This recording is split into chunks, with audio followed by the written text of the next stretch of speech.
नमस्कार दोस्तों, कैसे हैं आप? आशा है कि आप अच्छे होंगे। आज हम लेकर आए हैं कक्षा 9वीं इंग्लिश के पेपर का सॉल्यूशन। आशा है कि यह पेपर आप देखेंगे और आपके एग्ज़ाम में बहुत अच्छे मार्क्स आएंगे। इसको पढ़कर जाइएगा ही ज़रूर, क्योंकि यह पेपर आपकी परीक्षा के लिए महत्वपूर्ण साबित होने वाला है। जैसा कि आपको एक पैराग्राफ दे रखा है, इस पैराग्राफ को पढ़कर आपको नीचे क्वेश्चन के आंसर देने हैं। तो यह जो आपका पैराग्राफ है पूरा एलिफेंट पर डिपेंड है। एलिफेंट के बारे में इसमें जानकारी दी रखी है। तो पहला क्वेश्चन है आपका, read the biggest and the strongest animal is. तो कौन सा बड़ा एनिमल है? तो यहाँ पर आपका आएगा एलिफेंट। क्या आएगा? एलिफेंट। फिर blue whale is the largest animal found in ocean but on land largest animal. समुद्र में सबसे बड़ी जो एनिमल है वो कौन सी है? Blue whale. लेकिन जमीन पर सबसे बड़ा एनिमल कौन सा है? तो यहाँ पर आपको आएगा elephant. Long white teeth of elephant are called as. तो इसको हम क्या बोलेंगे? टस्क। क्या बोलेंगे? टस्क। फिर नेक्स्ट है आपका, long nose of elephant is called as. जो नोज रहती है हाथी की, उसको हम क्या बोलते हैं? ट्रंक बोलते हैं। क्या बोलते हैं? ट्रंक। फिर what is the use of trunk for elephant. मतलब कि जो हाथी की सूंड रहती है वह किस काम के लिए आती है? तो यहाँ पर आपको आंसर दे रखा है, with trunk elephant can picks leaves from the trees and put this them into his mouth. मतलब कि वो पत्तियों को खाने और पानी पीने के काम आती है। फिर नेक्स्ट है आपका, Elephant elephant have bigger ears and longer tusks in comparison to Indian elephant। मतलब कि भारतीय में जो हाथी पाए जाते हैं उनसे बड़ी ईयर और टस्क की कहाँ के हाथियों की रहती है? तो अफ्रीकन हाथी की बड़ी रहती है। फिर है आपका next, elephant are found in India and. Elephant कहाँ कहाँ पाए जाते हैं? तो इंडिया के अलावा अफ्रीका में भी पाए जाते हैं। फिर है ज़्यादा रूप में। फिर है, elephant is the largest animal but it is a small. मतलब कि जो हाथी रहते हैं उन है वह बड़ा एनिमल है, लेकिन उसमें क्या रहती है? पूंछ छोटी रहती है और आइस क्या रहती है? छोटी रहती है। फिर यहाँ पर आएगा, elephant is a very animal. तो एलिफेंट क्या है? इंटेलिजेंट एनिमल है, so it can be trained. फिर why is the elephant a strange looking animal. तो एलिफेंट को स्ट्रेंज एनिमल लुकिंग क्यों कहा गया है?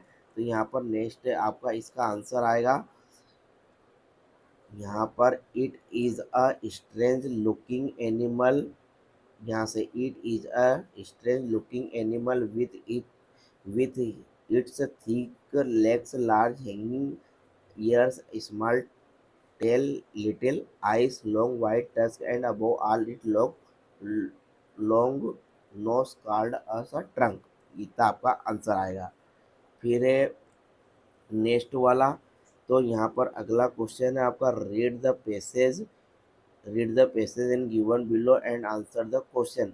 फिर से आपको एक पैसेज दे रखा है, उस पैसेज के आधार पर आपको आंसर देना है। तो ये, Jaipur is the capital of India Rajasthan state. मतलब कि यह राजस्थान स्टेट के जयपुर के बारे में दिया गया है। इसका आप अपन क्वेश्चन देखते हैं डायरेक्ट।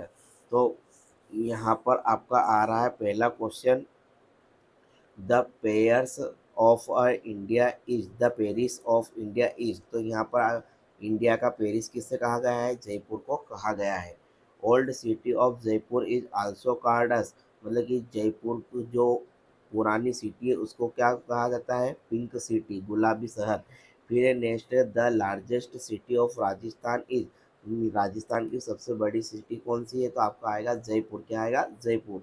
फिर नेक्स्ट है आपका, name some tourist destination in Rajasthan. तो राजस्थान की टूरिस्ट डेस्टिनेशन आपको लिखना है। तो बहुत सारी है, उदयपुर है, अजमेर है, ठीक। आपका बहुत सारा इसमें आपको आज से आएगा आंसर, मिल जाएगा।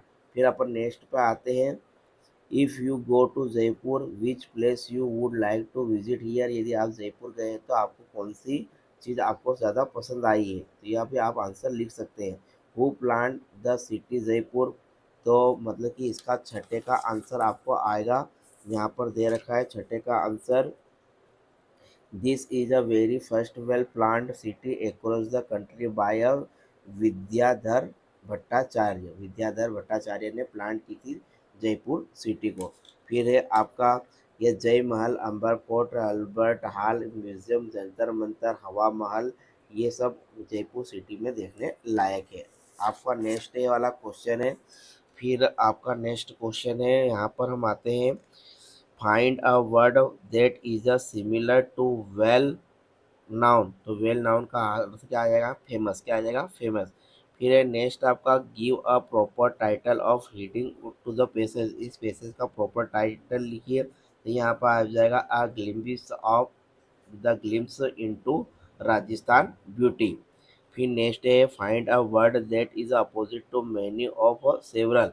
तो इसका क्या आएगा, फ्यू आएगा। मेनी का उल्टा क्या हो जाएगा, फ्यू।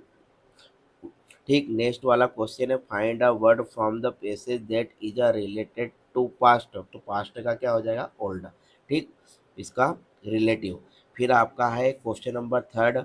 तो क्वेश्चन नंबर थर्ड ये मैं आपको पहले बाद में सोल्व कराऊंगा, पहले मैं रिक्त स्थान सोल्व करा देता हूँ। क्वेश्चन नंबर थर्ड में आपको अप्लीकेशन है मेरिज की।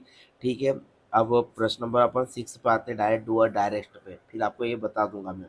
तो choose the correct option, this table is a made would. तो यहाँ पर क्या आ जाएगा, ऑफ, क्या आ जाएगा, ऑफ।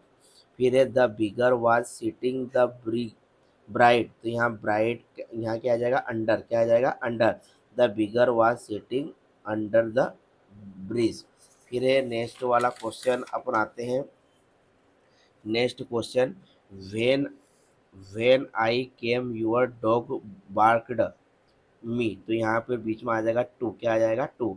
वेन आई केम, जब मैं यहाँ आया तो मुझे कुत्ते ने काटा, बार्कड, सॉरी, भौंका। फिर the old man divided his property Ravi and Radha. तो बिटवीन, दोनों के बीच में प्रॉपर्टी को विभाजन कर दिया। ठीक है, मे आई कम सर। तो मे आई कम हम क्या बोलते हैं, इन, मे आई कम इन सर। फिर नेक्स्ट क्वेश्चन आपका, use proper determiners, Ruskin Bond is a Angelo India. तो यहाँ पर एन आएगा, क्या आएगा, यहाँ पर एन। ठीक, Ruskin Bond is an Anglo India. फिर prime minister hoist the flag at red fort of on 15 August, 15 अगस्त। तो यहाँ पर आएगा द, क्या आएगा, द रेड फोर्ट। फिर है, he drank milk that was in the glass. तो यहाँ पर आएगा, he drank a little milk that was in the glass. फिर है, there is a there is milk in the glass. तो यहाँ पर आएगा some, there is some milk in the glass. फिर है, I gave the bigger rupees I had. तो यहाँ पर आएगा, I gave the bigger few rupees I had, few rupees. फिर नेक्स्ट वाला क्वेश्चन है प्रश्न नंबर 8, fill in the blanks according to subject verb and concord. तो यहाँ पर अ स्टार वेरी ब्राइट। तो यहाँ पर आएगा is, a star is very bright. फिर है, स्टार वेरी ब्राइट। तो यहाँ पर आएगा, stars are very bright. You and I good friends. तो you and I are good friends. फिर है, many boys failed in English. तो यहाँ पर आएगा, many boys have failed in English. फिर है, मेनी अ बॉय ड्राउंड। तो यहाँ पर आएगा was, many a boy was drowned. फिर है, use the correct form of a verb. तो यहाँ पर आएगा, डिड यू टू स्कूल। तो यहाँ पर आएगा, did you go to school. फिर है यहाँ पर, ही मी अ पेन यस्टरडे। तो यहाँ पर आएगा, he gave me a pen yesterday. फिर आपका फिल इन द ब्लैंक्स है, he add he eat an apple. तो यहाँ पर आएगा आपका did, he did, sorry, did he eat an apple.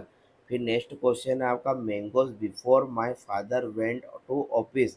तो यहाँ पर आएगा, I have eaten mangoes before my father went to office. फिर नेक्स्ट वाला क्वेश्चन है आपका, ही टू हवर्स लास्ट नाइट। तो यहाँ पर आपका आएगा, ही had been studying staying for 2 hours last night. फिर आपका सेक्शन डी स्टार्ट हो जाता है, read the passage carefully and answer. तो यह पैसेज है, इसके आधार पर आपको फिर से क्या देना है, आंसर देना है। तो यह पैसेज है, फिर हम यहाँ पर देखते हैं इसके आंसर। फिर यहाँ पर है, वाई वाज द सोब्रम्स वाइफ हॉरिब्ड। तो इन सबके आपको क्वेश्चन देख लीजिए, आपको इनके आंसर बनाने हैं। ठीक है, मैं आपको एप्लीकेशन बता देता हूँ, एक बार क्वेश्चन आप देख लीजिएगा। यदि इनके क्वेश्चन का आंसर आपको नहीं मिलते हैं तो ये बता दीजिएगा, मैं इनको प्रोवाइड करा दूंगा। ठीक है, यह आपका पूरा पेपर है इंग्लिश का, बिल्कुल अच्छे से पढ़ लीजिए और एक एक का आंसर आप निकाल कर रख लीजिए। और जो आपका था क्वेश्चन नंबर थर्ड और फोर्थ, तो थर्ड था आपका, you are Ashok Asha your brother marriage is going to be held in the next month, write a letter to your friend to invite him her in the marriage. मतलब कि आपके brother की शादी है और अपने फ्रेंड को आपको उसको बुलाना है। 7 नंबर का क्वेश्चन है, ये कर ही लेना आपको। फिर है आपका प्रश्न number fourth, prepare a speech to be delivered the occasion of the republic day in the 60-80 words with the help of given outline. तो आपको रिपब्लिक डे पर स्पीच देनी है, उसके बारे में लिखना है, आप कर लेना। फिर है प्रश्न number fifth, right a story using the given outline. तो ये पूरे जो स्टोरी इसके बारे में आपको लिखना है। ठीक है, इस तरह से हमने आपकी कक्षा 9वीं के पेपर का सॉल्यूशन देखा अंग्रेजी का। आशा है कि आपको पसंद आया होगा। यदि पसंद आया हो तो लाइक और सब्सक्राइब जरूर करिएगा। एक और पेपर प्रोवाइड करा देंगे ताकि आपकी अच्छे से तैयारी हो जाए। धन्यवाद।